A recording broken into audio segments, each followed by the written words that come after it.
It's that time again!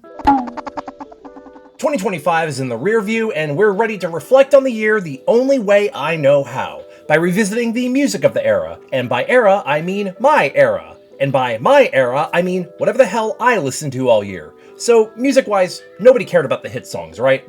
Tell me, what was the #1 song of the year? Go ahead, guess it. Can you sing it? Do you know what it sounds like even?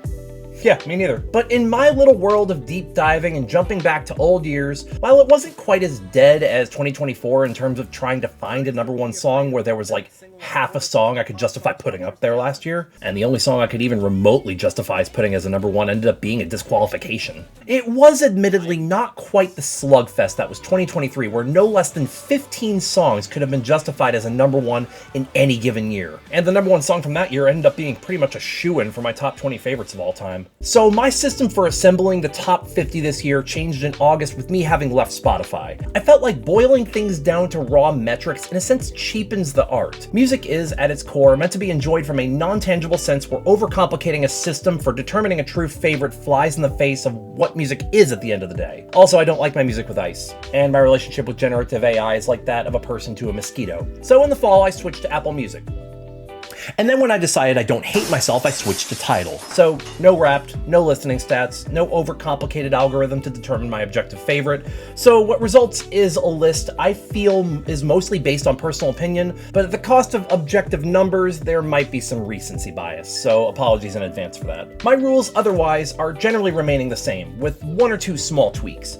As always, the song has to have come out within the last 20 calendar years to be considered for this list. And it can't be anything that has appeared on any of my previous lists, even the unpublished ones. Because let's say it appears on my unpublished 2019 list, why should that make it while something from 2022 can't? Also, a new rule to prevent what happened last year with Pure Reason Revolution having like 5 songs from the same album on here. Only the top 3 songs from an artist as a lead credit will be featured on here, and this did lead to 1 elimination. Last thing before we begin the countdown is please note I am not a music reviewer. Maybe at one point I tried to be, but those days are long buried. So you may see some taste biases, like there's not going to be a lot of pop sadly, although admittedly there is more than usual. And my review thoughts are not going to be particularly complex. Cool?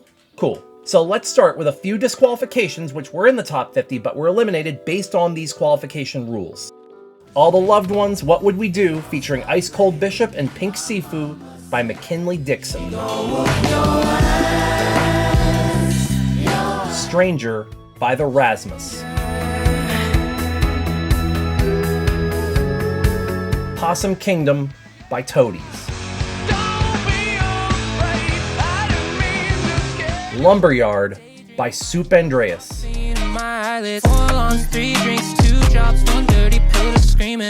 The Child in Us by Enigma. Go Small by Seeming.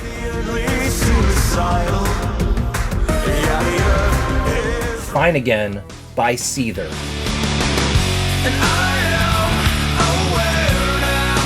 I Wish That You Would by The Strike. Now, I did say this year was a little more competitive than last year, but while I do say that with a sigh of relief knowing how rough it was trying to fill out a top 50 last year, it still was pretty tough to find a full 100 songs worth saying this was list-worthy about. So I'm narrowing it down to a generous list of 30 honorable mentions, starting off with number 80, I Think About You All the Time by Deftones.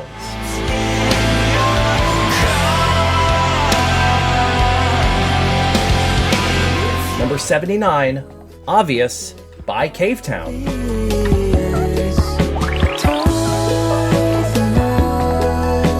Number 78, Stay the Night by James Blunt.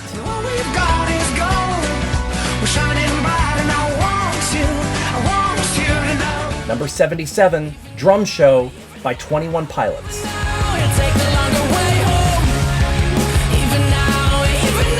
Number 76, Number 10 Jersey Not For Anybody by Chinese Football.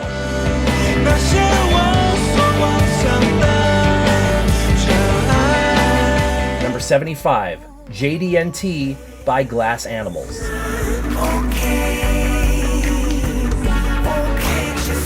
Number 74, Busy Earnin' by Jungle.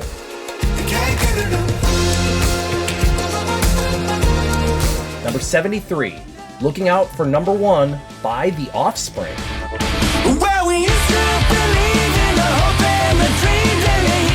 Number 72, Is There Anybody Out There by Lord Huron.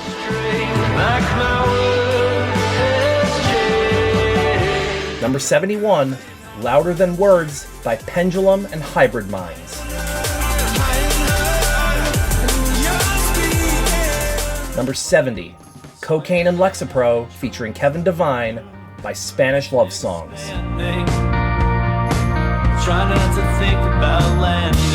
Number 69, What It Sounds Like by K-Pop Demon Hunters Cast. Number 68, Eat Your Young by Hosier. Number 67, So I by Charlie XCX.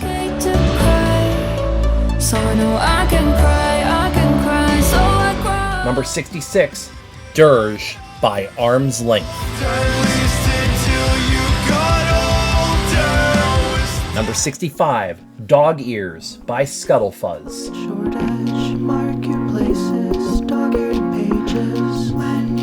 Number 64, Over the Top by Pure Reason Revolution.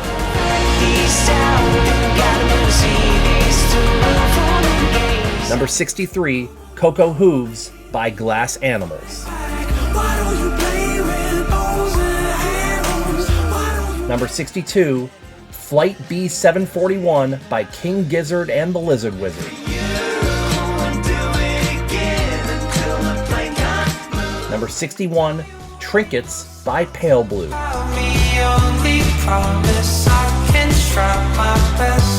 Number 60, Fading Out by LMI. Number 59, Berlin featuring Tiger's Jaw by Spanish Love Songs.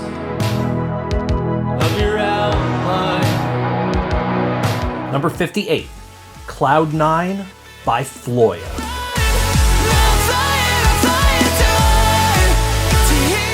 Number 57, Fuck Me Eyes by Ethel Cain.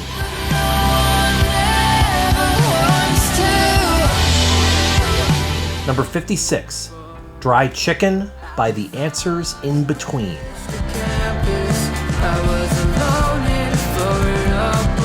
Number 55, Secret Knock by Aesop Rock.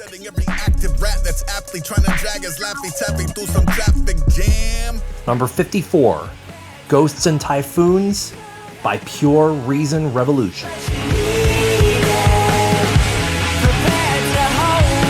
Number 53, Shoots by A Cloudy Sky.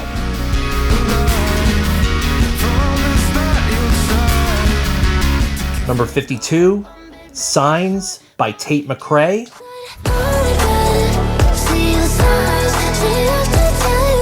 And number 51, Jockeys by Retirement Party.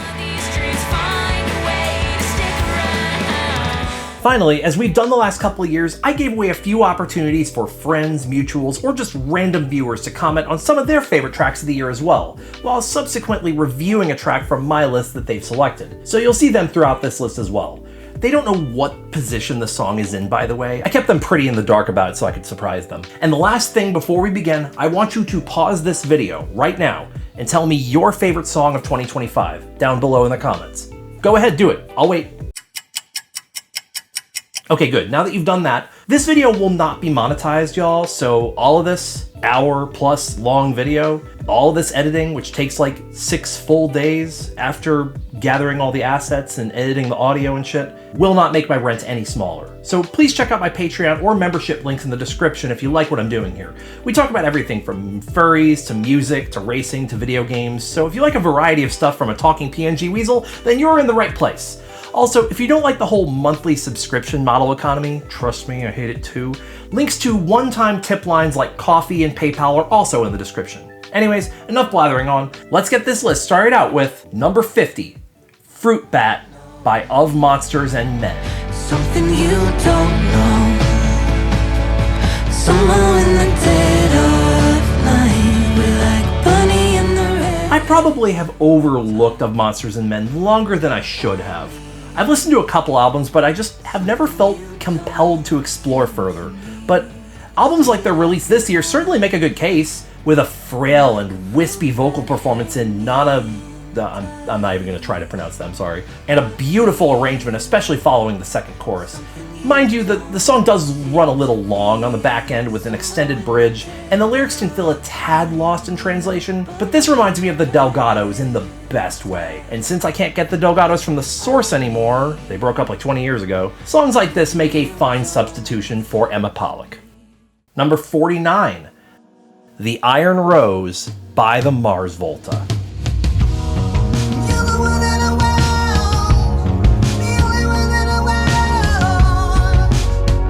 When I say the singer would benefit from belting, this is precisely what I picture.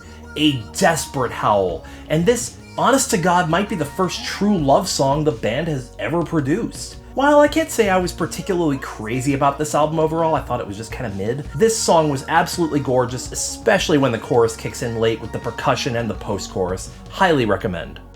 Number 48, That Prince by Cloud Nothings.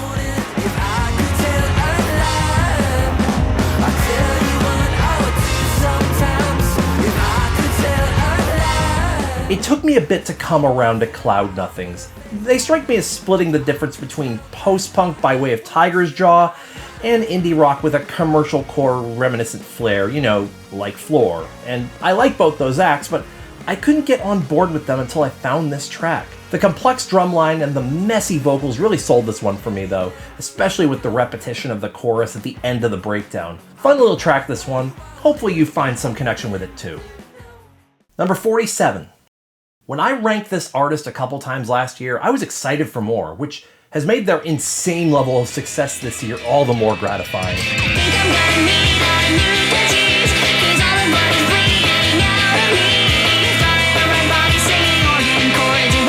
Stomach Book uses these bright and colorful sing-along melodies as a ruse to what I described to a coworker as music for children with burn books. Also, that coworker, who is a big fan of 100 Gex and Jane Remover, ended up really digging this album, by the way. This song goes off the rails with the wild multi-tracking and chiptune elements quite fast, but my favorite part immediately follows.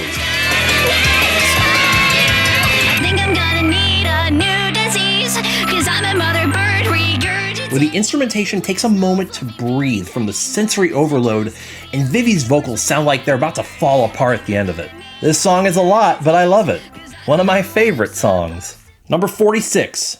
It's no secret rap kind of fell off the mainstream eyes this year, either from poor promotion from the label, or a bunch of the genre's mainstays ruffling too many feathers, or just, you know, the overall sentiment that racism good that we've been kind of experiencing recently. After all, we definitely needed more Morgan Wallen songs this year instead, clearly. So across my previous year-end list, there have been exactly 3 rap songs ranked, 1 per year, and 2 of them have been from a single artist. I promise you that was not intentional though. And, you know, I guess that exact number depends on whether or not you count Boy with Uke or Breakins as rap, but I promise you, this is just how things fell out. And I legit worried that it would make me look bad or like I have an aversion to rap music. I promise you though, if anyone thinks that, their worries will be quelled this year. Are you snorting? Horton, here's a bitch, and I will slap the goofy out your ass like Will Smith. You better die. Full disclosure, Horton here's a bitch is the funniest line I've ever heard, and that alone put it on this list. But no, that's not all this song has going for it. The beat goes so hard it clips the mix, and at one point so does his voice. And the fact that he straddles the line between self-deprecating and flexing so well within the wordplay, reference the line pull up to the Grammys in a Honda Accord. This slaps. Do what the man says, stream his music, make him rich.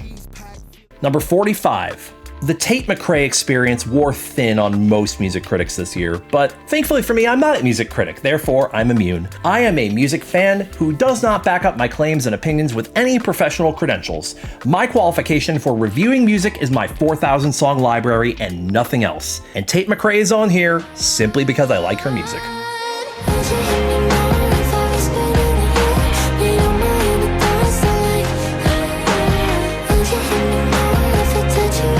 Gays for Tate McRae, rise up. We need more Tate McGays. You know what? That sounded cooler in my head, and I probably should have just left it there. I love the gauzy production on this track, though. It almost sounds lo-fi in a weird way, distant and dreamlike, loaded with breathy ad-libs a la Taylor Swift, which actually are a surprisingly good fit for her.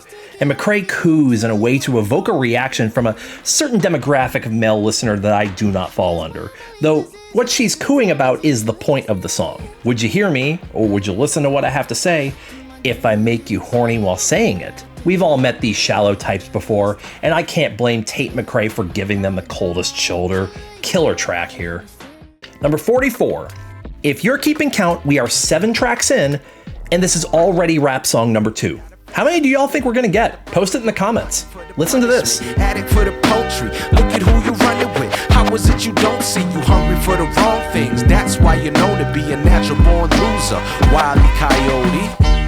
This is a lyrical lashing set to a sing-songy, almost fairy tale inspired backing track relating the struggle of rappers, or hell, just irresponsible adults who claim to be bigger and have more clout than they really do. A rap song demeaning and scolding these types of people who abuse drugs and alcohol, have become estranged to their kids, treat women as lessers, neglect their adult responsibilities, and any critique is just them hating on you. This song works remarkably well, however, in the closure, presenting a way out of this, tying the story in quite literally to the coyote chasing the roadrunner. It's a storytelling masterstroke, and it deserves more attention, if you can find it.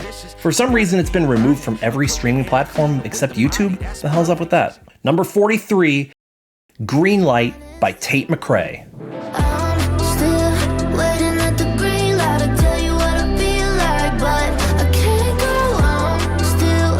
On an odd note, the intro sounds like that weird groaning meme.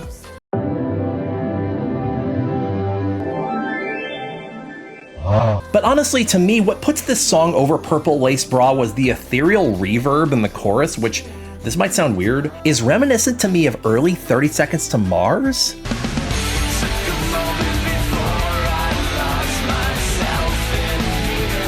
And yeah, not much else. Green Light by Tate McRae. Number 43 because it reminds me of 30 Seconds to Mars when they were good.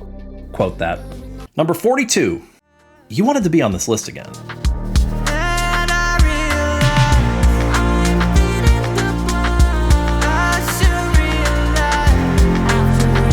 This is Hannah Jocelyn's 4th straight year on this list, making her the only artist to be featured on this list all 4 years that I have made it into a video. So, fun fact, you know some other artists that went 4 straight years on my year-end lists? There's only 5. Breaking Benjamin and Evans Blue between 2004 and 2009 both did it, and Eden and Travis Ratledge, who both went 5 in a row on the opposite ends of the 2010s, direct opposite in fact, and then Porter Robinson, who is either 8 or 10 in a row depending on whether or not you count Pouta in 2023. That streak started in 2015 and came to an official end this year, by the way. Anyways, yes, Hannah, I'm over here comparing your work to Porter Robinson and Eden for just how dearly I cherish it. So Realign, it structurally follows a stylistic formula I'm beginning to love in Hannah's work. Subdued and distant vocals, at times kind of icy, which break into a slightly vocoded bridge where the instrumentation and the vocals kick up.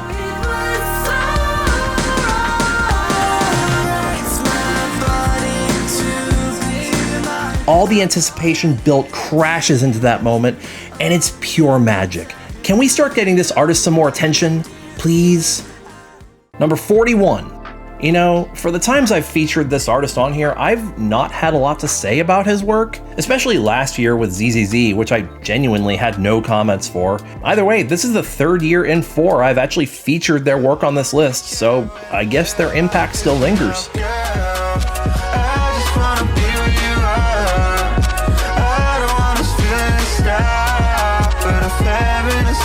For the first time since Vertigo dropped, I can say that I recognize Eden again. Now, that's not to say I fully dislike Eden's switch to more atmospheric and minimalist styles. Refer to the fact that I ranked some very slow songs off both Vertigo and No Future pretty high up in both my 2018 and 2019 lists. When Eden finds a good melody that connects with me though, it's surefire gonna be one of the greats of the year. Of late though, Eden has been evolving into a more electro R&B sound with Latin-influenced time signatures, especially on the percussion. Girl, excuse me, is an evolution that really did evoke some memories and callbacks from I Think You Think Too Much of Me from his early back catalog. I think it's a great song nonetheless. And here's Campfire Harvest with his thoughts on the song.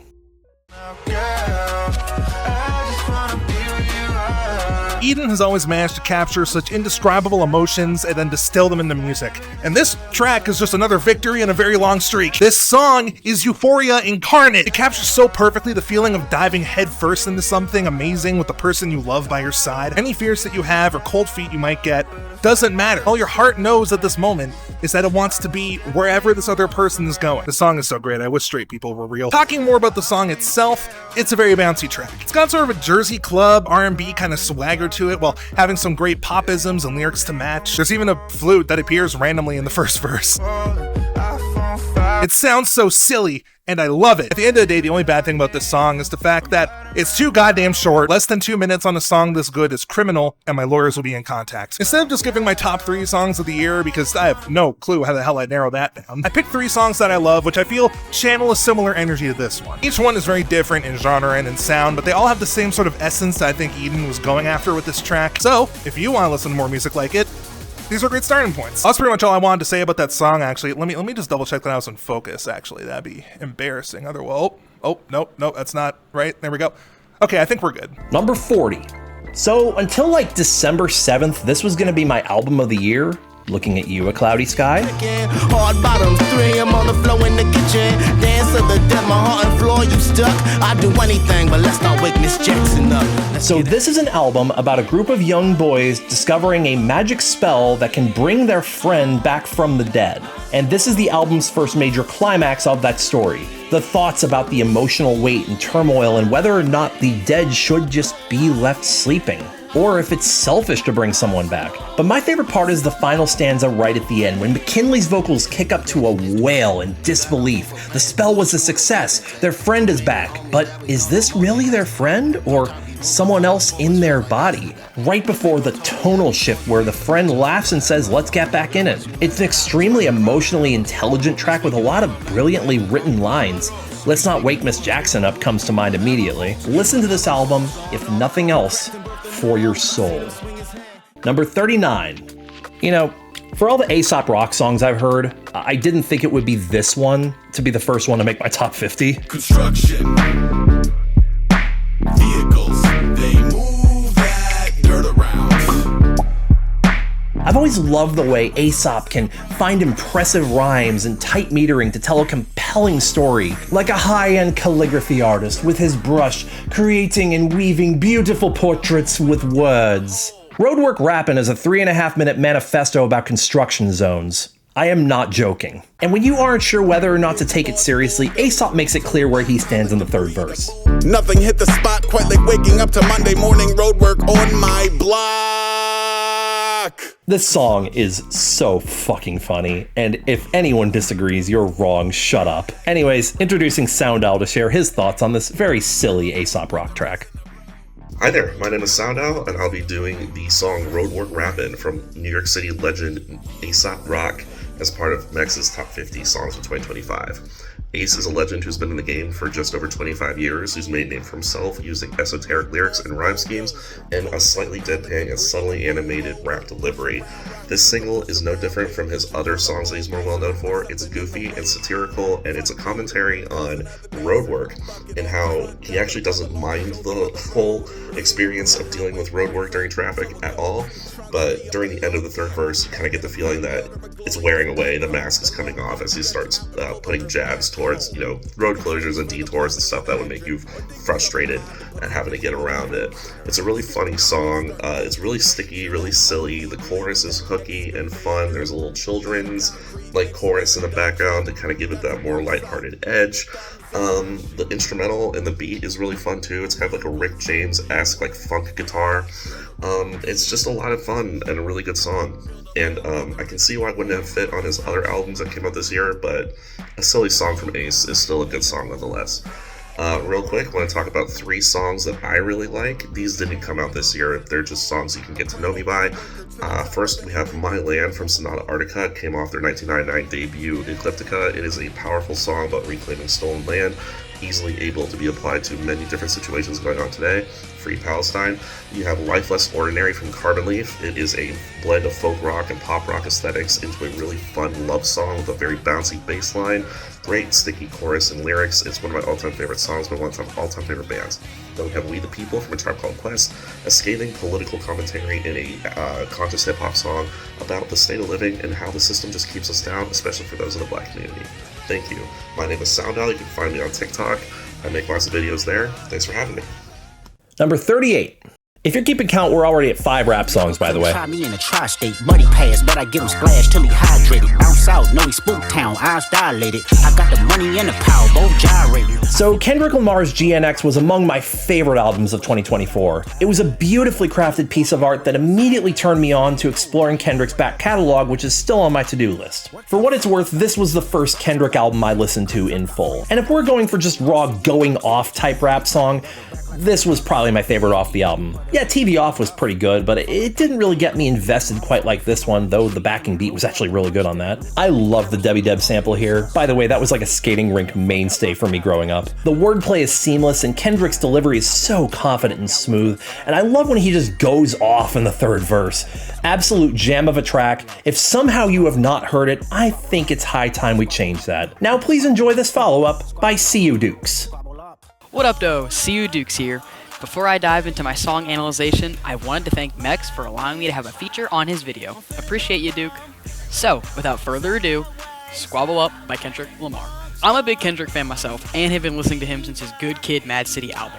I'm Not Old, You Are. Squabble Up is from the GNX album, Kendrick's latest release. This album immediately gained popularity and traction all over the music world and beyond, with Squabble Up having 481 million listens. And rightfully so, because this entire album is a straight vibe. Squabble Up is one of those songs that I just have on repeat for days. It's easy to get stuck in your head, and from a dancer's perspective, extremely fun to freestyle/choreo to. Now for my personal opinion on the song, the bass on this song is perfect. I'm not a big fan of heavy bass, but I feel like it's needed to make this song as good as it is. That's the addictive remedy in this song, to immediately start making you move. I say this as I'm actively head bopping while listening to this song when I was writing my script. Kendrick's albums tell a story from the first track to the last. That's what makes him so successful in the rap world. And of course, his musicality and lyrical game is unmatched. My final rating out of 10 for Squabble Up by Kendrick Lamar is an 8.5 out of 10. Hope y'all enjoyed my segment, and as always, go Lions! Number 37, My Coworker Clark Kent's Secret Black Box by Open Mike Eagle.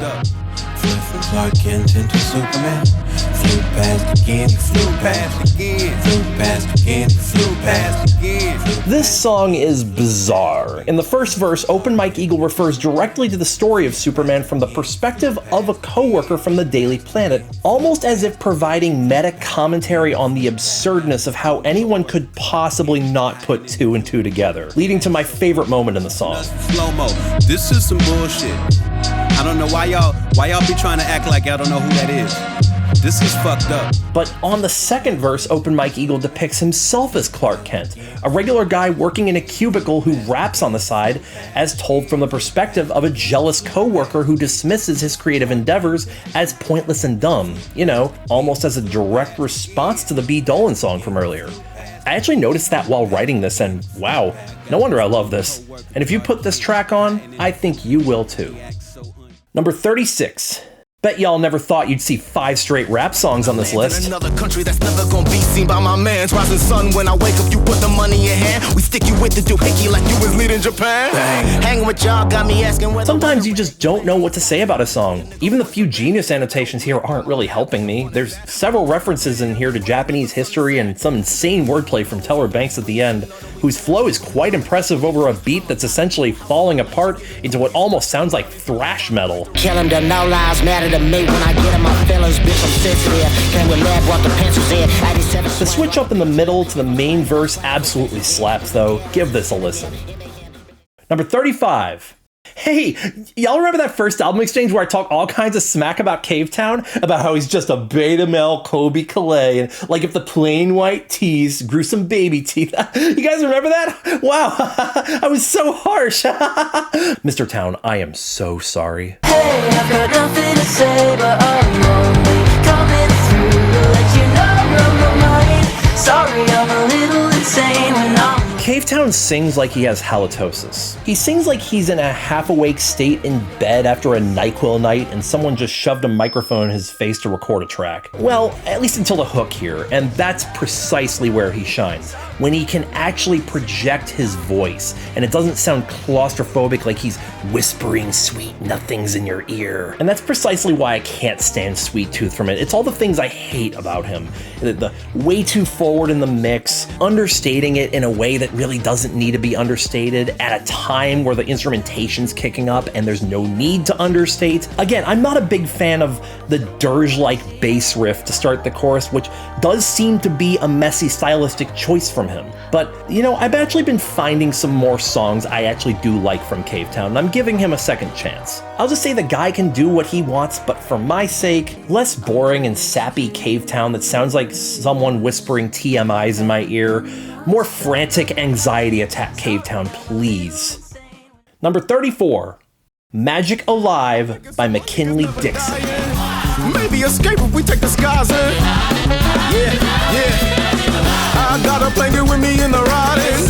I'll make it so my niggas. The penultimate song and final climax to the album, McKinley toys with the idea of death and rebirth, ending in the conclusion that running to your own survival is the true magic. At the end, one's story is defined by the memories they leave with their loved ones, no matter how long they're here for. And I feel like I have a pretty good understanding of this. I've seen Coco quite a few times. That was sarcasm, by the way. I laid it on pretty thin. Then the song dives into the outro, and this entire segment at the climax at the end of the song is absolutely amazing, and it's true magic. Leave it to live forever to tell stories of who light up your eyes. We wear, we dance, survive, we fly. That's Magic Alive. Give this album a listen and let it capture you under its spell. Number 33.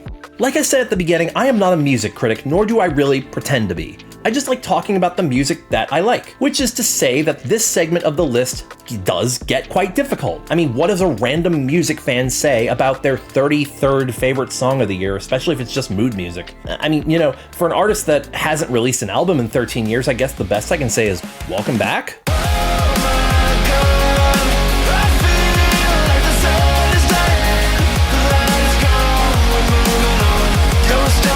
While I can say my favorite songs off of this record don't hold a candle to the two songs that I absolutely loved off of Immersion, I mean, both of those made the top 15 across a couple of different years, the heavier, more metal-influenced presentation that we saw starting to show up with Knife Party slapped on this record, but the melodic progression on this track has to be my favorite thing, and easily the best hook on the album, especially with the oh my god to open it.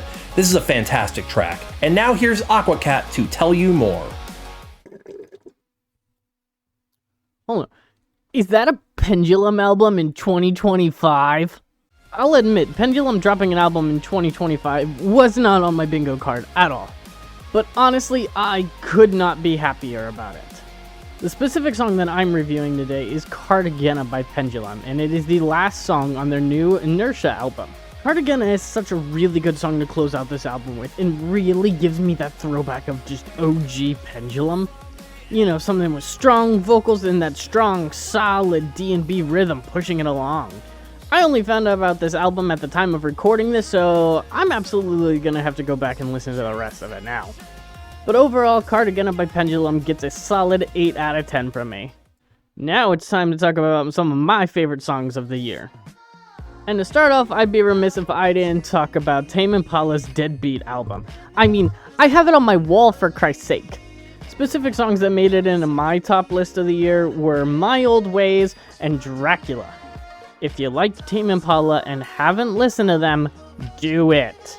And of course, how could I not mention Golden from K-Pop Demon Hunters? It had a grip on my life for a solid month. But anyways, thanks for having me on, and back to you, Mex. Number 32.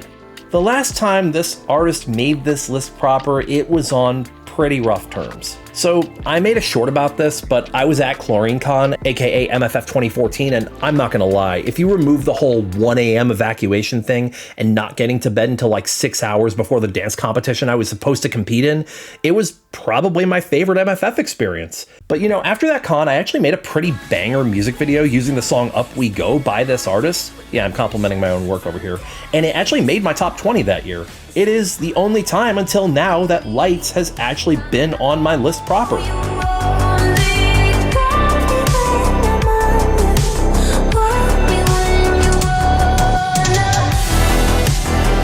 And as you know, I'm a sucker for a good chorus, but that haunting utterance of "want me when you wanna" sold me right away as it bleeds into the instrumentation and heralds the end of the chorus. Good spring jam here, highly recommend. Number 31, The Yearling featuring Jordish by the Russian Futurists.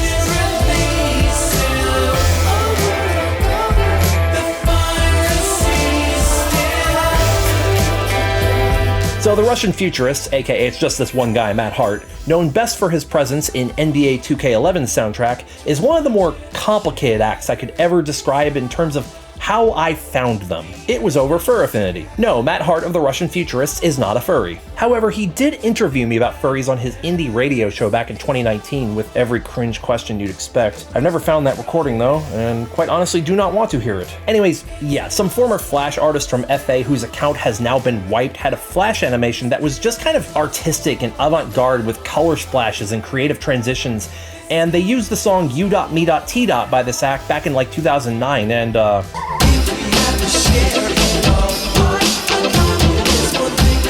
now it's one of my favorite songs of all time. The Russian Futurists as well became one of my early 2010s mainstays. They were easy to listen to, had a ton of catchy repetition, which I like, and at their best could stir some real emotions. Refer to the song It's Not Really Cold When It Snows. Anyways, The Yearling. This reminded me a lot of their earlier work off of something like Our Thickness or Let's Get Ready to Crumble, but with cleaner production. Now, I can fully understand if this is too twee for some or lacking any real bass groove, but I still enjoy the hell out of this song. Give it a shot. Number 30. It's that time again, guys! It's everyone's favorite segment from this video from last year! Making an amazing return this year, it's time for Martin Facts! 1. Long. 2. Soft. 3. Egg. 4. Tree. 5. Somebody's YTMND brain rot?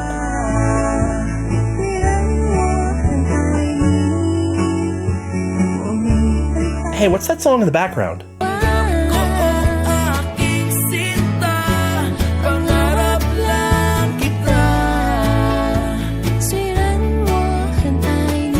I'm legitimately impressed that 2 years in a row I had a top 50 song in a foreign language where a random Martin video was responsible. This one, however, in my opinion, is even more hilarious than last year's. Look at this thing, it's like a tribute to someone's pet with even less pixels than my fucking Clint Boyer video I made in 06. I mean guys, does Newgrounds have a scraps folder? Because that's where this thing belongs. Anyways, as cute as Martins are, this video is about music. So being a plebeian American, I had never heard of either of these artists, and they are quite beautiful singers and have amazing chemistry together. I particularly love Happy C's warm and soft cooing, and the slight raspiness on Cheeto Miranda's vocals when he belts is absolute ear candy. If you want a cozy cup of hot cocoa, especially in a year like this is a track you should not skip. Number 29, Screamland by Father John Misty.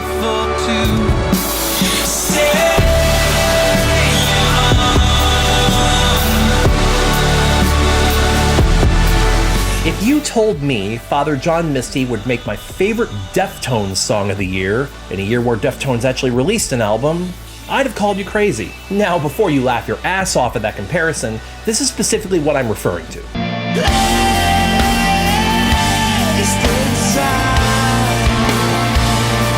Yeah, so don't come at me, you weirdo. I'm very small and I crumble at the first sign of pushback. So there.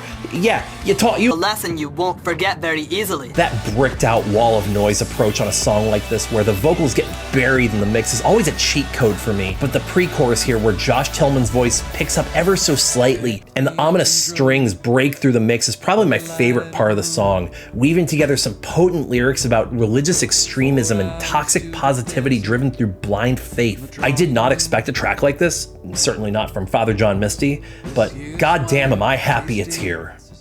Number 28. This very well might be the first time I've ranked an R&B track.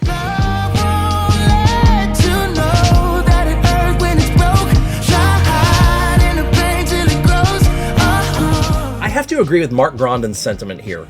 After the key change, I wish there was one more delivery of that infectious hook. Lucky Day reminds me a bit of Miguel, which makes sense because I've always had a soft spot for Miguel's voice. This track is just absolutely gorgeous with those soft and understated verses giving way to the belt for that hook, with genuine romance embedded in the writing. Give this track a spin, you too might fall in love. Number 27. I'm telling y'all, I'm never ending the album exchanges if it gives me tracks like this. We'll have a baby on the world. Will I can decide what to buy, a ring or a gun? If you like Clutch or Monster Magnet, or just weird and experimental and loosely structured groove metal, you gotta hear this. It's an absolute trip that starts with an almost jazz presentation. I made the connection to the Villain song from Ferngully here, and I think that's one of the few takes that I've made that actually holds up. And then kicks into metal like 50 seconds in. It's a wild track packed with vocals that just straddle the line in between singing and beatnik poetry, and I can't recommend it enough. Number 26. The Contract by 21 Pilots.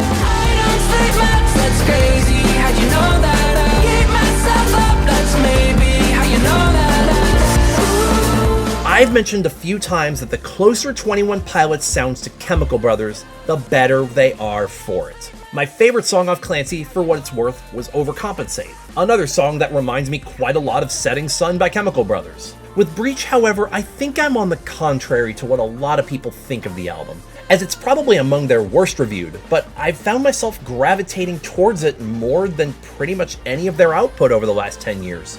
But duly note, I'm a guy who has not listened to Blurry Face all the way through yet. Call me uncultured, it's okay. But The Contract has such an interesting delivery all throughout the song, but especially on the chorus, that I couldn't help but find myself returning to it over and over. Now here's Everest Deer to give you their thoughts on 21 Pilots' The Contract. Welcome to the 21 Pilots section of the video. Hi, I'm Everest, and I chose The Contract by 21 Pilots to talk about. I think The Contract is a very wonderful song. I love it so much. I'm wearing a shirt that actually has the lyrics of the song that I bought at their Bangor concert from 2025. I guess now that it's 2026. I love it. I love it so much. I love 21 Pilots. I chose to talk about The Contract because there's a lot of influence from Youngblood if you look at the credits of the song, so it definitely feels like a Youngblood song, but it also absolutely feels like a 21 Pilots song, just in the way like the music is and like the beat and the lyrics and everything and how it's vocally done. It's so wonderful for new fans of 21 Pilots because of that reason, but it's also a wonderful song for hardcore fans for 21 Pilots because of the fact of like the music video, the lore, if you will. One of my favorite memes, 21 Pilot memes, came out from the music video. But yeah, I love The Contract. I think it's so good. I'm very curious and excited to hear what Mex has to say about it, but it's A++. I love it so much. My personal top 3 songs of the year were...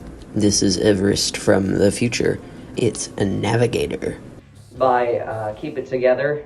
Absolutely cute song. I have a Navigator on my playlist for my boyfriend. I like it a lot. Number 2 is NSFW by Baby No Money. I love the music video. I think it's really fun. I just love Baby No Money in general. NSFW is very fun. It's very catchy. It gets stuck in my head constantly. I love the music video because he's just dancing around with drag queens and I think it's very fun. My number 1 song is Drum Show by 21 Pilots. I love Drum Show especially because it's a song that's written for and about the drummer of the band, and it's so good. It's just so catchy. It's so good. We get jokels, which is Josh's vocals, which we don't hear very often at all. Tyler screams during it, which I love about the contract and drum show a lot. So it's good. It's so good. Drum show is one of those songs that I tend to show people who aren't even into 21 Pilots because I just love it so much. I think it's really, really good, and it just hits. It's so good. Number 25, Reincarnated by Kendrick Lamar.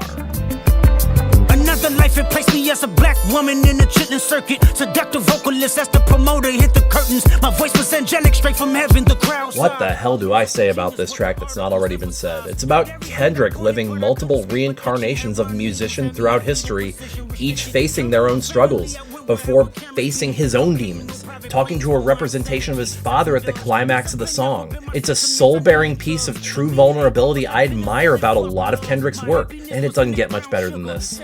And now here's Purist Prowler returning to talk about Reincarnated. Yes, holy fuck yes.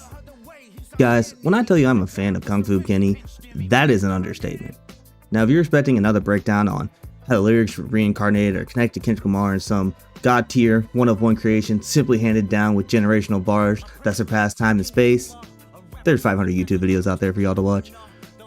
I'm going to break down why this man is the most creative person when it comes to creating rap, pushing boundaries, and how this song is just one of 50 different songs that prove it. Reincarnated as part of the GNX album, still top tier, is maybe 5 or 6 personally, but captivates everything I love about Kendrick Lamar. The ability to storytell, a vocabulary that's above a delinquent middle schooler, swap of voices, staying on a West Coast style beat, and most importantly, allowing people to have to re-listen and take a new lesson home. Now, I'm not the most religious person, but the beauty of the conversation between man and God is amazing. The way he's able to show his flaws, steps he personally takes to atone for his sins, the way he believes he sees himself in the grand scheme of things, and the irony of words versus action. Chef's kiss. I don't have much more to say, but here are 3 songs I personally like. Campfire Freestyle by Juice WRLD, my favorite artist, R.I.P. Poetic Justice by Kendrick Lamar and Drake, and New York in June by Pierre Bourne. Also, catch me on Twitch and YouTube under the name Purist Prowler. I am planning to do a lot more content starting this next year. I'm bad at goodbyes, so... Number 24. Part of why I love making these lists about my personal favorites rather than hit songs is so I can promo small artists. It feels good when someone gives you that boost. I know that from experience. So here's another small artist who deserves some promo for this kick-ass track.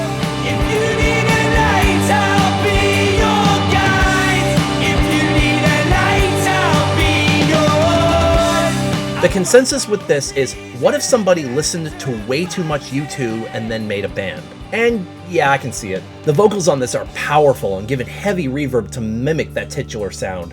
I absolutely love the way the word yours is drawn out in the second line of the chorus. If you love this glimmering, synth-washed early 90s kind of sound, I definitely recommend this. And on the topic of synth-washed rock, number 23, In Fiction by Floya, Airports, and Grumblebee.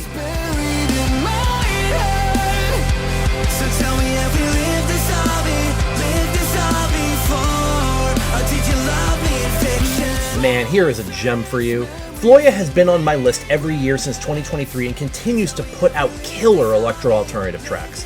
This one featuring Airports and Grumblebee. Guys, you know, when you choose your cool musician stage name, the idea is to make people think you're cool. What the fuck kind of name is Grumblebee? You literally made your stage name a dad joke. But this song slaps, the synth notes are magical, and the electric guitar flourishes throughout are awesome. Immerse yourself in the amazing soundscape that's among Floya's best to date. Number 22. Been keeping count? We are now at 10 rap songs. For my daughter, made my son take it further than his father. Yeah, he deserves it all. A close relationship with God whispered to me every time I close my eyes. He said, you deserve it all. My favorite moments of GNX are the moments like these, where Kendrick lays out his struggles and his vulnerabilities unfiltered. his imperfection, and his own awareness of himself. This one depicts him essentially trying to convince himself that he deserves what he's gotten despite what he might have been saying to himself. But at the song's climax, where the instrumentation kicks up and the distorted multitracking kicks in as if to depict the voice in his head, that to me is the best part of the entire album, where Kendrick has finally found peace within himself. It's a very emotional listen, and you might get emotional listening to that release, and I highly recommend it. Now here's Pip the Badger to give his thoughts on this song. Man at the Garden by Kendrick Lamar is part of yet another masterpiece of an album, and like most things Kendrick makes, there's quite a bit at play here in the lyricism. I don't have time to go at it line by line, but the overall structure of the song and repeating motif of I deserve it all does a great job of getting us focused on the success and genuine artistry of Kendrick's body of work and personal growth, only to, seemingly, call it into question in the last verse when he talks about burning it all down and spilling blood. I'm no expert on this, but art is subjective, so my take on this song is that it's partly about trying to find the line between wanting due respect and wanting undue worship. It wouldn't be the first time Kendrick has examined this theme. Off the top of my head, I know it's come up on multiple tracks in Mad City and To Pimp a Butterfly, at least. And taking this song in context with Reincarnated seems to give the impression that it's still a thing Kendrick knows he grapples with, to some extent. As usual, brilliant lyricism and musical talent from Kendrick. Mex also asked me to throw in my top 3, but I don't actually know what my top 3 songs are, so Debí tomar más fotos by Bad Bunny is fire. The entire 28 Years Later soundtrack was done by the Young Fathers, and it was perfection. And Jesse Wells is a guy I listen to a lot. Jesse Wells' recent song Masks Off is a pretty good encapsulation of 2025 as a whole. That being said, I'm not gonna advise you check out Jesse Wells' music because he ended up going on Joe Rogan afterwards, which kind of makes him a poser and a con artist in my book. Anyway, glad 2025 is over. Let's fucking pray that 2026 is a year of lethal consequences for evil people. Number 21. EDM has worked its way out of my good graces over the years, and a lot of it has aged kind of poorly. Just refer to any time I cringe when I run out of song requests on stream and Monster Cat playlists kick in. But every year it feels like I find exactly one.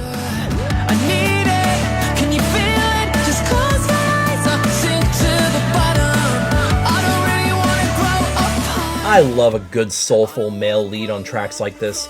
Yeah, it might sound a little samey, but god, that falsetto got me. It's an emotionally charged track with great sound design and an energetic drop that's nostalgic if nothing else, coupled with lyrics about fearing getting older, and yeah, that's gonna cut deep with me at my spry, youthful age of 34. And if you give it a chance, I'm sure you'll enjoy this as well. Excellent. Number 20. I didn't really have any artists that I could consider a true breakout of the year. But if I did, it would be between 2 artists. And unfortunately, this one's been inactive for like 10 or 11 years, only for generative AI slop to pose as the artist's name and still show up under notifications for those who still follow that artist. Seriously, this is a problem on every major music streaming platform. How is there an oversight this bad? You're telling me I could literally, and with no legal repercussions, call myself The Beatles and submit a track to Spotify that one of those AI slot machines spit out, and I get 1 million listens and be able to sell additional AI scam merchandise to people through it? Jesus Christ, I sure wish I didn't have any morality or ethics, or I'd be a millionaire already.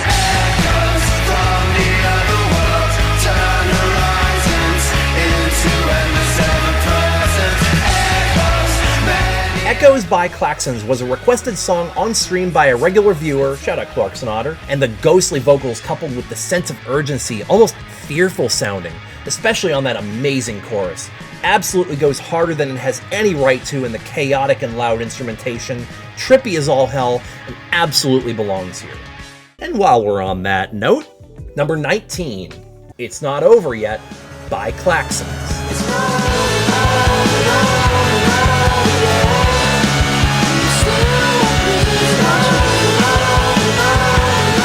All of the compliments I gave Echoes can be, well, echoed here. I wouldn't blame you if you didn't laugh. This is what I look like when you don't laugh at my bad jokes, by the way, if you care. Anyways, I ain't got much else to say other than go listen to this song. It's got an amazing chorus. Yeah, the repetition's a little loud on the ears, but you know what? I actually like it in this song. It actually works here.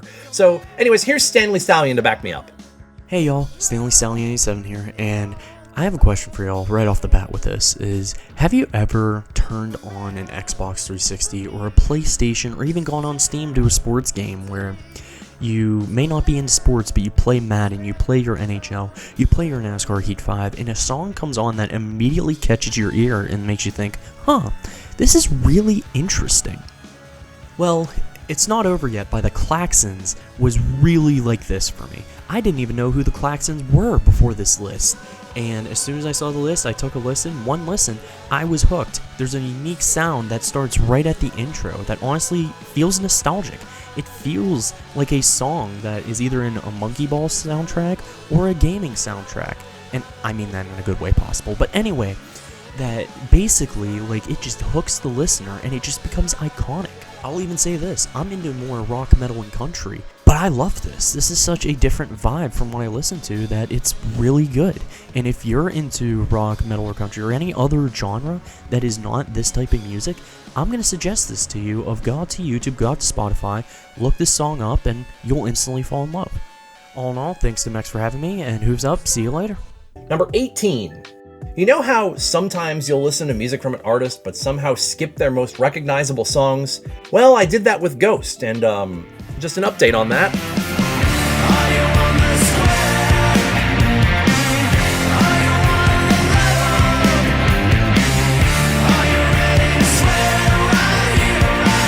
God, what an absolute jam. This song just screams classic power metal in all the best ways, with a big anthemic chorus, gorgeous guitar licks, and those clean and powerful live drums. So I'd actually listened to all of their recent records going all the way back to Prequel, but I actually totally missed out on this from their third major release, Meliora. And boy did I miss out with this one. It's easily my favorite song from the band so far, as basic as that may sound, but songs like this make me eager to dig for more. Number 17.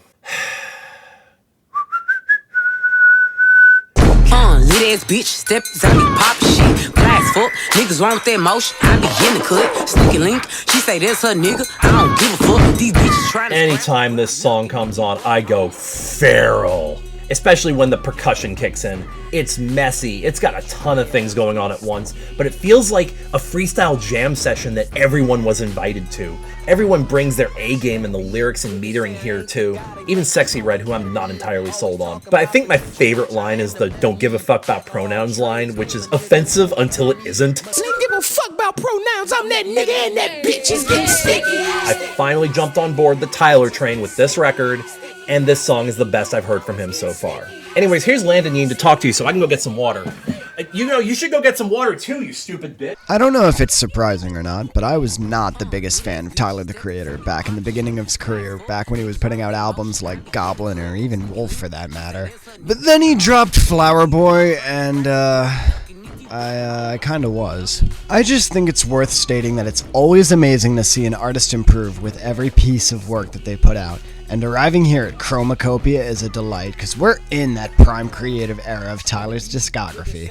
Sticky is easily the certified banger of the album, and you might not feel it in the beginning of it, but the genius of the track is feeling how much larger in presence it gets with each feature inclusion, both in instrumental construction and vocal blending. This track feels like it has that kind of theatrical energy, you know, like that Tyler harnessed in Igor for our classic kind of grimy hip-hop track with extravaganza like Crescenzo. I'm usually not a fan of repetitive choruses in rap, but Sticky gets away with it because it has this machine-like quality that keeps adding parts to build off of. Lyrically nasty, instrumentally wild, and bordering on abrasive, but saved by Tyler's roster of vocalists harnessing the chaos to their advantage. This track is just the wildest sweaty party packed into 4 minutes, and for this hyena, I just say hell yes. Worthy inclusion, Max. Worthy inclusion. I give this track a 9 out of 10. Number 16, Stay by If Found, Vaance, and Bertie Scott. Reaching out just for something to feel alive.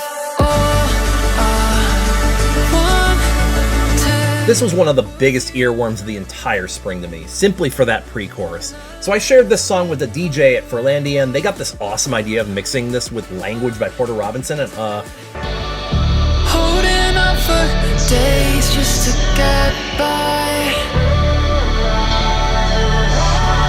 Holy shit, those two mesh together so well. But for me, again, it's Bertie Scott's vocals in this track which can sell the wistful emotion of a deep pain and longing. Towards the end, the song double times up and it almost goes like happy hardcore, which isn't as much my speed, and I probably would have ranked it higher if not for that, but it kind of does give the song something for everybody. It is still an amazing track, and I'd hope you think so as well. Number 15. So, working at different retail and food service establishments since 2009, I'd heard a lot of overhead intercom music in my time. But I'm gonna tell you, back before it was nothing but Stay for a while now, just take your time. And I just haven't met you yet. in between commercial core, some of the places I worked used to get some obscure music. Example, Adam Ezra Group. Then we'll be holding on to a song. And sometimes the song was so obscure I couldn't even soundhound it, and I'd be like, how did someone in HR even hear about this artist? Oh, but then came you. Case in point, when I worked at a gas station in Illinois, they'd play artists like The Actual Tigers, Red Light Company, The Alternate Routes. A few of these acts are incredibly obscure. One of these odd little gems was a band called Tiger Riot, and the song was called Damn These Electric Sex Pants.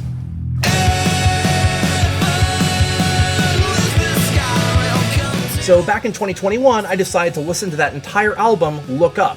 And let me just say that this album cover is the image I use to describe what a derealization episode feels like. See my mental health video from a couple years ago for further information on that, by the way. But anyways, to make this long story short, the closing track from the album really popped off for me this year. Collapse, I fell in the trap, yet I knew that she'd sideways, but still I come back 'cause This album closer is straight up excellent in how it balances the extremes of two sides of a relationship falling apart, with the other party coming in during the bridge to share her viewpoint of it. It's masterfully done, the two singers have great chemistry, and the staccato drum line really giving the feeling of unsteadiness or coming undone at the seams. But my favorite part is the very end of the song, heralding the closing of the album, which is symbolic of a flash forward to present day when he's alone in the bar singing his song to the applause of a small crowd, but she's clearly not with him as the album ends, despite what the lyrics are saying. and start again, and I'll find that you'll be there this time. It's a moment where ambient studio sound really truly works to set a scene, and for the amount of love that went into this album, it's a shame that this band really never caught any buzz. Number 14. So you guys know how I do these album exchanges and bring all kinds of people on here to vibe with me, right? Yeah, that's so cool of me, right? I'm such a nice guy, letting others come and share my platform with me, and it's so selfless and yada yada. Guys. When I have guests come on the show to share their favorite music with me, I promise you it's entirely self-serving.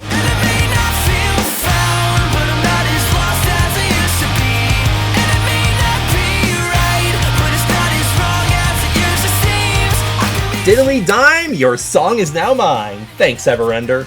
No. In all seriousness, it's not fully self-serving, and I'd like to think I'm not a complete raging egomaniac about having other people come on here to share music with me. But like Everender said last year, someone loudly proclaiming, no matter how much the world wants me to change, in the sight of a society that feels less accepting and rational than ever, anthemic pop-punk songs like this are absolutely needed. And when they are this good and have a hook that goes this hard, you know I'm gonna be wanting more.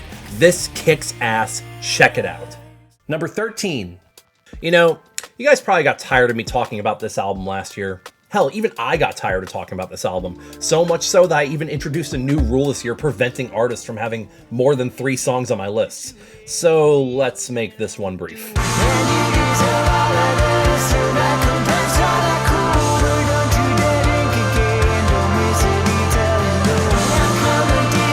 Yeah, this album still slaps in 2025. You thought you were done with it, but this one was a late bloomer for me. And I'd argue it's actually my favorite off the album, despite what I said about Dig Till You Die last year. Especially with that outro, which makes several references to John Courtney's sobriety as well as the death of his dog. Spoiler alert, that's actually present across both of this band's previous albums, in case you needed to cry today. Emotionally resonant and gorgeous track, easily my favorite piece of prog metal in 2025. Number 12.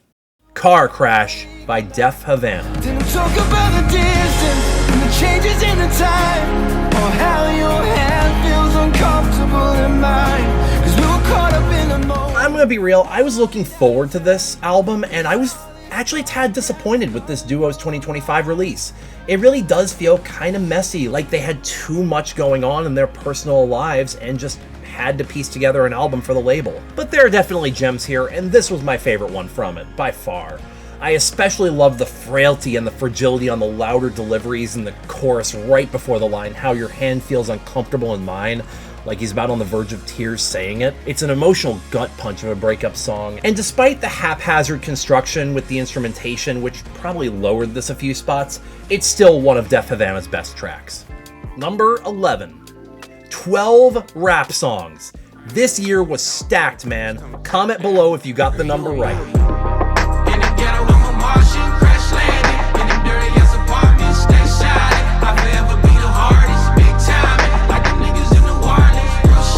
Dark times indeed.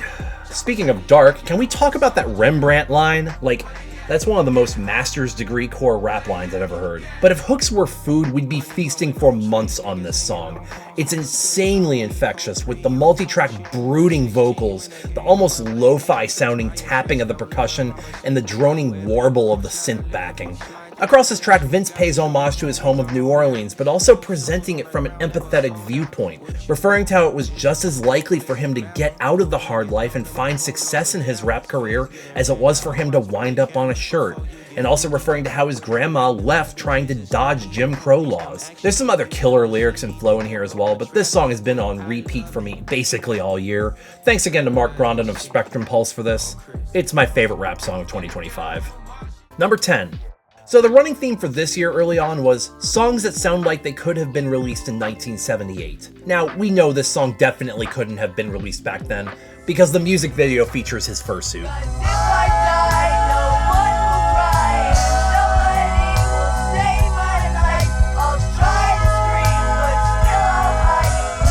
The theme for this album was malignant, crippling loneliness, and boy, have I been feeling that pretty hardcore lately. This song to me was definitely the standout though, with that big anthemic hook reminiscent of Pink Floyd or ELO or, dare I even say, Chicago. But it was that bridge that really sold this song for me as a true earworm, and I would find myself singing it quite often. But like the best earworms, I enjoyed having it in my head this year. And if you want to convince people that furries are into more genres than hyperpop, EDM, and car seat headrest, consider this. Listen to Mort. Hi y'all, for those of you new to Mex's channel, I am Mort the Unwise. Usually Mex and I will do a silly sketch, but today I just wanted to talk about the song and give it the space that it deserves. That's because Falling Apart by Betu happens to be my #1 song of this year. Pause if you'd like to take a look at my list. Technically, this song is an exception to my arbitrary rule set by about a month, but given that my second place pick, Portland by the band Glitter Fox, is a song officially released last year and is much, much older than that, a month is nothing by comparison. Once every few years, I come across lightning in a bottle that encapsulates the feel of the year as a whole. Betu couldn't have known how well they would hit the zeitgeist because this song was released months before the 2024 election, but boy did this song hit hard back in February when I listened to it for the first time. Betu is a multi-talented furry musician that sings, produces, and plays most to all of their own instruments. Falling Apart is a haunting track about depression and wrestling with all the anguish and conflicted feelings associated with it. Lyrically, it's a straightforward cry for help that doesn't really need deep analysis. Betu, if these feelings are as from your heart as this sounds, I sincerely hope that you find your happiness someday. Where this song really shines to me is in the instrumentation and arrangement. The dark and depressing lyrical meat and potatoes are juxtaposed with this lush and soaring dreamlike orchestral prog rock piano ballad that sounds straight out of the 1970s. Think Electric Light Orchestra or Supertramp, or I hate using these comparisons, but Chicago or Styx. You can tell there's a modern track layering style in there because the sound is very clean, but this is a perfect sonic reimagining of a 70s classic. What took this over the top for me is the vocal harmonies during the chorus. I wouldn't say that Betu's singing voice is particularly noteworthy, but that could be said about a lot of musical artists out there, including the 70s artists I mentioned. It's not so much about how you sound, but what you do with it. And when it got to those harmonies, oh, it gave me goosebumps the first time I had a chance to listen properly. Play Breakfast in America by Supertramp and this song back to back and listen to the vocal harmonies and you'll see what I mean. Given the dark arc of history that we're currently in, Falling Apart happened to capture the mood of 2025 more than anything else I've come across this year. This has been a bleak year for a lot of people for a multitude of different reasons, and the anguish is just below the surface in a lot of us, including myself. The soaring instrumentation and harmonies were the perfect catharsis to help carry things ever forward. Number 9.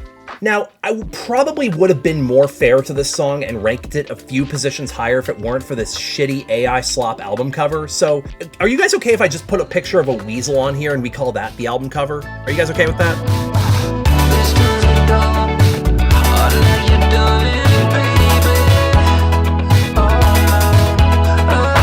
So this is the side project of Julian Casablancas. Yes, the guy from The Strokes. And while I couldn't really come on board with the raw and kind of slapdash production on this album, Flexorcist stood out for having a nice, almost GloRilla sounding presentation where the vocals were actually pretty nice, even though the lyrics were kind of odd, like unfocused and unspecific, almost like you took an edible and are just writing something down and think it's high art, but then wake up later and wonder what the fuck you wrote, but the album deadline is tomorrow, so you just have to roll with it. Anyways, nice melodic progression on the hook here. The synthesized multi-track vocals were a nice touch to give the song some atmosphere, though I can completely understand if you wouldn't be wowed by this. I do recommend giving it a chance though, it's a nice chill out track. Number 8. This is the first time I have ever ranked this artist.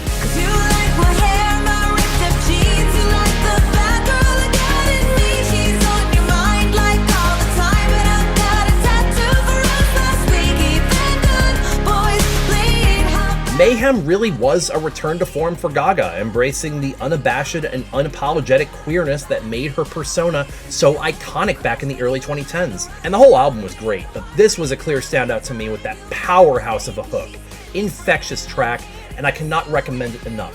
Final guest slaw of the episode, Ink. Tell us about Lady Gaga. A song I really enjoyed this year was How Bad Do You Want Me by Lady Gaga off her newest Mayhem album, which was released this March. In particular, I really enjoy how she performs the song live. For the first half or so, she is downstairs under the stage with her stage crew and backup dancers, and later on transitions to the actual audience. This in particular reminded me of an Irish artist called CMAT, who knows exactly how to make a dramatic entrance. Welcome to the day in our first musical act of the new season. It is our new season. CMAT! All right, come on, come on, Asbo, come on, come on, Asbo, come on. There we go, come on, bring it in there, that's it, come on, that's it, there we go. Thank you, Ray! Ray over here, Ray over here. This year, CMAT released her newest album, Euro Country, which absolutely smashed records in Ireland, specifically surpassing Sabrina Carpenter's Man's Best Friend on the same release day. Now, if you're thinking to yourself, she looks a bit familiar, well, either you have exquisite taste in Irish artists, or you were on TikTok during the summer when her song Take a Sexy Picture of Me went a bit mega viral, and the dance for which was dubbed the Millennial Macarena. I did the butcher, I did the baker, I did the home and the family maker, I did schoolgirl fantasies. On the title track of the album, CMAT opens up about her experience with being a young child during the recent Celtic Tiger era in Irish history. The impact it's had not only on her, but future generations too.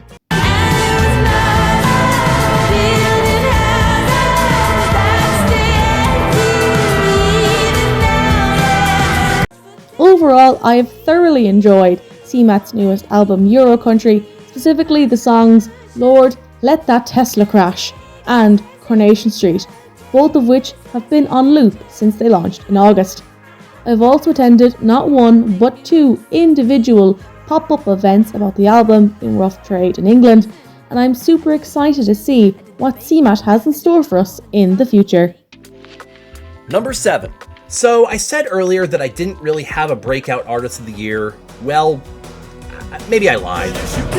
Dry, marry a close friend, split bills, die in the north, and if I don't got shit but a family name, I'm gonna make you proud of the father you raised. With a name like that and an album like that, you'd surely not expect synth-infused indie pop rock on par with something like Bare Naked Ladies or hell, Floodlights even. right? Yeah, this track was a surprising slow burn for me that got better the more I heard it, especially the bridge. Like, that is a potent set of lyrics to a gorgeous melody where the vocals really shine. Also, the lead singer kind of looks like Moist Critical, just thought I'd point that out.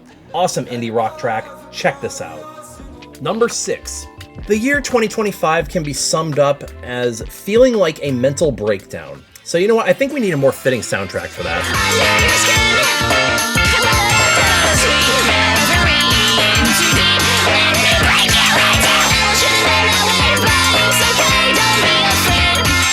The catchy sing-along chorus set to the instrumentation of, I guess, what can only be described as a glitter-filled scrapbook of severed body parts is so jarring and wild. And the Al Bowley sample is cleverly integrated here throughout the song as the melodic foundation, Vivi giving it some interesting progressions. And these lyrics, guys. That gives me Sid from Toy Story energy. My first comparison when hearing this song was, what if Jack Off Jill made Coconut Mall? And honestly, that's probably the best quip I'm gonna write. Go listen to Stomach Book. Moving on. Number 5, Fully Clothed Men by Murdermart. Yeah. Could've loved you better, can't count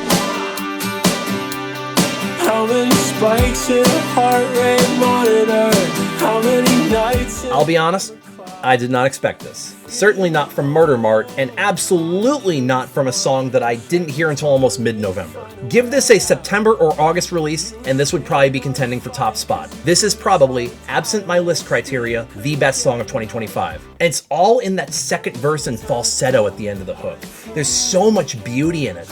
I can only describe the lyrics as depicting a former lover or possibly friend coming into the picture for a one-night stand, and the lyrics, picturing Jeremy's smile while I'm sicker than usual helps me, really wants me to give this song a queer coding, but that's probably just me projecting my own queerness into the subject. But when that second verse kicks in and the sandy guitar picks up, breaking through the quiet, that's where the song opens up into vast and shimmering before jumping into the second chorus. This song actually went a bit viral on TikTok, and for the love of all that is good and holy, can we please get on that?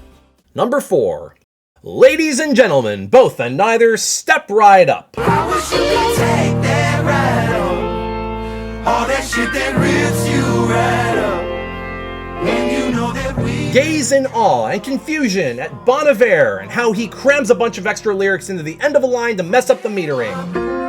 thought we were past it, thought we patched it up. Stare in amazement and befuddlement as he takes major liberties on the English language, using words in barely legible contexts. The sun's gonna go ahead and take right up. There was an article about the Red Hot Chili Peppers and how they would write songs based more around the cadences and consonants of words for sound composition rather than making the lyrics make any sense at all, which is entirely why that breakdown section on By the Way exists. And I'm also beginning to think that instead of being overwritten in pretense, I think Bon Iver just plays mix and match with his songwriting choices. But the least I can say is he doesn't take the Pat Monahan approach to it.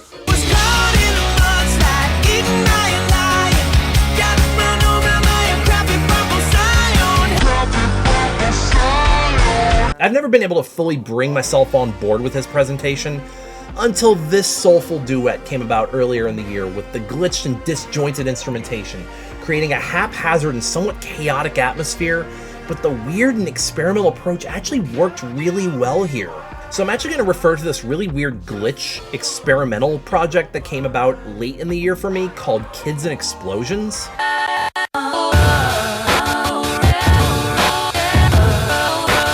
Actually really reminded me of Bon Iver's approach to this song. Now, I especially want to praise Flock of Dimes' vocal work here. This song worked way better than it had any right to, and I can't recommend it enough. Number 3. There's so much weirdness, new acts, new faces, first-timers, and otherwise just odd stuff in my top 10 this year. But even though this artist was in my top 30 a couple years back, I never thought in a million years they'd be capable of something like this.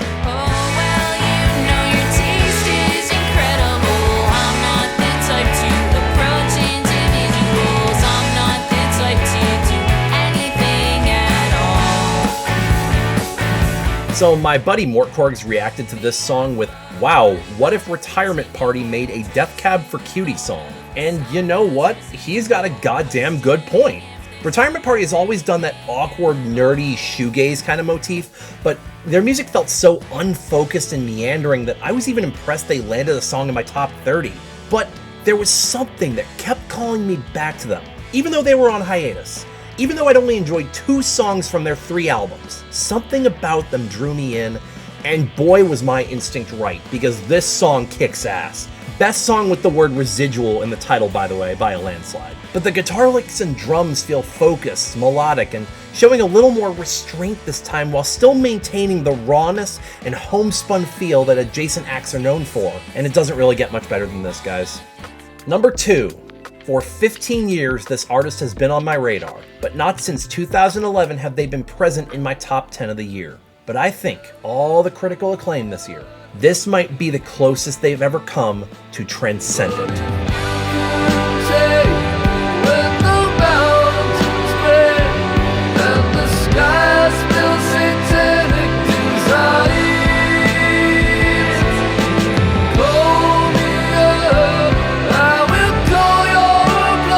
The 11-minute and 14-second bloated rock opera epic Reality. It has no real hook, a 2-minute ambient intro, and the lead vocals are delivered from guitarist Ethan Ives for only the 2nd song in the band's entire catalog. And it is wildly self-referential about both Ethan's and Will's past projects and bands. If you're here to follow the story of the album, it's certainly not an easy sell. But I'll be real, I'm not here for the story as much as I am to see if that build-up at the 6.5-minute mark pays off, and God almighty it does, where the instrumentation opens up into what feels like a vast and open field. The vocals wide and echoing. The guitar flourishes throughout provide an excellent backdrop. It's easily my favorite part of the album, and one of, if not my favorite parts of Car Seat Headrest's back catalog. But then the song just ends after an additional 4 minutes of the wandering and meandering and blaring version of Car Seat Headrest I've never liked. Which I guess since this album is about furries, you could say he ruined the magic, if you will. Though I do enjoy the lyrics in the outro from a story standpoint and what kind of potency they pack to me personally, I'm gonna be honest, had this song hacked off about 3 minutes of the outro, this would be number 1. So, on that note, what song is number 1? I know exactly one person who has probably already correctly guessed my number 1 this year upon watching this for the first time. And I can tell you his name. It's the person who introduced me to this track a little over a year ago, right before the 2024 election. Guys, it is no secret that 2025 has been an absolutely awful year when you look at the world at large. And in this rough year, where I broadened my tastes, where I explored new horizons, where I listened to the most eclectic selection of music that I ever have, all I really wanted was comfort. All I wanted in the year 2025 was familiarity. And there was one song that didn't take too many risks. Unchallenging, inoffensive. How can I let go without closure? But there was not a single time it played And how can you say that you don't that I wouldn't start singing along. I can't believe. And in those moments, I felt the comforting embrace of the familiar. In the year 2025, I wanted just to be told for a fleeting moment that everything is gonna be okay. Call your friends, tell them I'm crazy. Pretend that you don't miss me. I know you try so hard to hide yourself. It's worked out this far. Let it go, take a break, let the words out. Enjoy the weight of the world fall off. I know you more than you do. I've been in the know with Fredo Disco thanks to my best friend sending me their tracks from time to time, and I know he actually ranked them as one of his favorite songs a few years ago. But then they came out with the best Bare Naked Ladies song I've ever heard with Salt the Wound in late 2024. And I guess it took a few traumatic news events to really make me realize, wow, I just need a distraction. And you can't find a much better distraction than an earworm that you can sing along with, the best goddamn alt-rock earworm I have heard in quite some time. But the subject matter essentially parallels Hootie and the Blowfish's Let Her Cry or Rob Thomas's Diamonds. Let the anger and the rage come out, if nothing else, to take the weight off of you. And if there's one thing I've been striving to improve this year, and have made very small gains, especially in the last couple of months, it's to not bottle up the emotions that are hurting me. It's cathartic to let them out, but I worry so much that I'm burdening others with my fragility, and it's a worry that I've been trying hard to combat. Let it go, take a break, let the words out, or else it might just take you down. Let the weight of the world fall off. Come with me. We can get through this together. Here's to a better 2026. And that's my list. Love it, hate it, whatever you want. It's my list, and I ain't apologizing for it. But hey, if you have a list, please share it in the comments. Hey, maybe you'll influence my 2026 list. Who knows? Just post your favorite songs down there. I might check them out. Hey, y'all, I just made a 70+ minute video. You watched the whole thing. It took like 65 hours to edit, and I didn't make $1 off it. So please feel free to tip for the work that I put in if you enjoy seeing things like this. I could really use a new hard drive right now. This thing's 6 years old. My entire portfolio's on it. Yeah, I know this is like living on the edge, but you know, I like to live dangerously. These particular videos don't tend to be big view getters, so please post this list to your social media of choice. Hell, even tell the artist. If you know the artist, just tell them. And of course, just like, comment, and subscribe to help the algorithm. Tell me how you disagree, whatever you want to do. Even hell, just tell me hi in the comments. It's something. Patreon link is also in the description if you want to see my videos a little bit early and financially support me, the creator. But of course, no pressure if you're not able to do that. Like I said, 2025 sucked in many ways, including economically. But just like, comment, and subscribe. I'm hoping to hit 10K this year. But until I see y'all again, Happy New Year, and take it wheezy.